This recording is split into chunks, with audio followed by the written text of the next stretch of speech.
చవకగా దొరుకుతూ వినియోగదారునికి మేలైన ఆరోగ్యాన్ని అందించడంతో పాటు పండించిన రైతుకు స్వల్పకాలంలో పంటనిచ్చేవి ఆకుకూరలు. ఆకుకూరల్లో మనకు కావలసిన ఖనిజ లవణాలు, విటమిన్లు పుష్కలంగా లభ్యమవుతాయి. ఆకుకూరలను దఫదఫాలుగా విత్తుకుంటూ సంవత్సరం పొడవునా ఆదాయాన్ని తీస్తున్నారు పట్టణ పరిసర ప్రాంత రైతులు. మనం పండించే ఆకుకూరల్లో ముఖ్యమైనది తోటకూర. ఇందులో ఉండే ఇనుము రక్త వృద్ధికి ఉపకరిస్తుంది. విత్తిన 25 రోజులకే కోతకు వచ్చి తదుపరి 3-4 కోతలు అందిస్తుంది. తక్కువ కాలంలో ఆదాయాన్నిచ్చే తోటకూర సాగులో రైతులు పాటించాల్సిన మెలకువలను తెలియజేస్తున్నారు ఆచార్య ఎన్జీ రంగా వ్యవసాయ విశ్వవిద్యాలయం, శ్రీకాకుళం జిల్లా నైరా వ్యవసాయ కళాశాల విస్తరణ విభాగం అధ్యాపకులు డాక్టర్ డి చిన్నమనాయుడు. మరి కూరగాయల పంటల్లో ఆకుకూరలకు కూడా ఒక ప్రాముఖ్యత ఉంది. తక్కువ కాలంలో ఎక్కువ ఆదాయం తీసుకునే విధంగా చూస్తే అందులో తోటకూర ఒకటి చెప్పుకోవచ్చు. ఎక్కడైతే మనకి నీటి సదుపాయం ఉంటుందో, మార్కెట్ సదుపాయం ఉంటుందో, మనకి సంవత్సరం పొడుగునా కూడా వేసుకోవడానికి ఆస్కారం ఉంటుంది.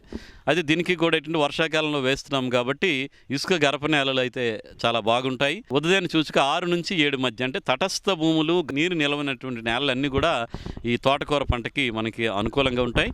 ఇక ఈ తోటకూరలో రకాల విషయానికి వస్తే మనకి చాలా రకాలు అందుబాటులో ఉన్నాయి.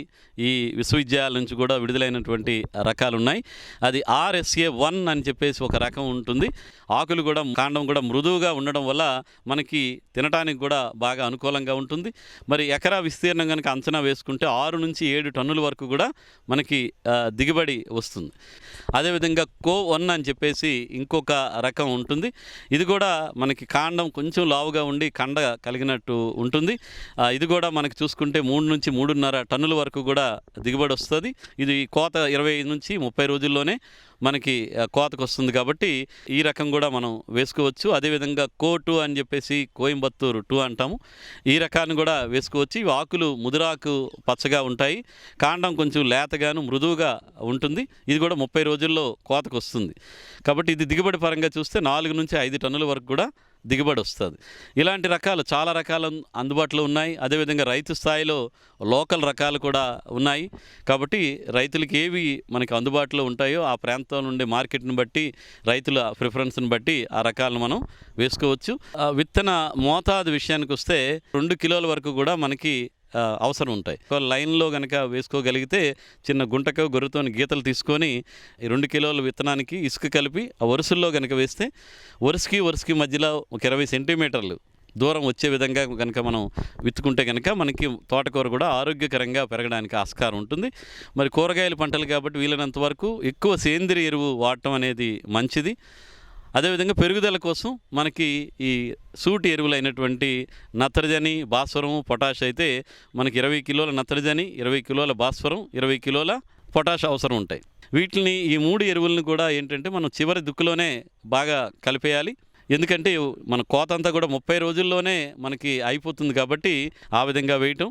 అదేవిధంగా ఒకవేళ ఎరువులు డైరెక్ట్గా వేసే అవకాశం లేనప్పుడు, బెట్ట పరిస్థితులు వచ్చినప్పుడు ఈ పైపాటుగా నీటిలో కరిగేటువంటి ఎరువులు ఏవైతే ఉన్నాయో వాటిని కూడా మనకి 319 కానీ 13,045 అవైతే 5 గ్రాములు 1 లీటర్ నీటికి చెప్పున కలిపి కనుక మనం పిచికారీ చేసుకుంటే మనకి తోటకూర మంచి ఏపుగా పెరగడానికి ఆస్కారం ఉంటుంది.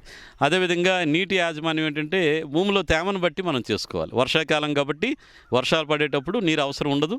ఒకవేళ వర్షాలు లేనప్పుడు ఒక 7 నుంచి 10 రోజుల వ్యవధిలో నీటిని ప్రతిసారి కూడా మనం అందించుకుంటే మొక్కలు ఆరోగ్యకరంగా పెరిగి మంచి దిగుబడిని ఇస్తాయి. మరి ఇందులో సస్యరక్షణ అంటే రసం పీల్చే పురుగులు వస్తుంటాయి.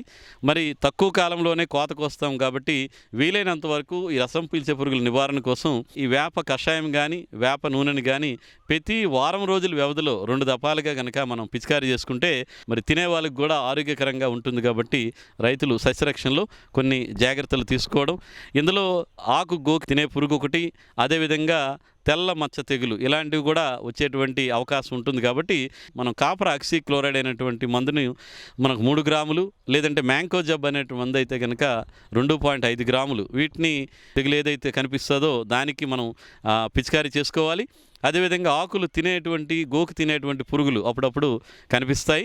ఈ ప్రొఫెనాఫాస్ కానీ 2 మిల్లీలీటర్లు 1 లీటర్ నీటికి చెప్పున కలిపి మనం పిచికారీ చేసుకుంటే ఈ ఆకు గోకు తినేటువంటి గొంగల పురుగును కూడా మనం సమర్థవంతంగా నివారించుకొని మంచి దిగుబడులు పొందడానికి ఆస్కారం ఉంటుంది.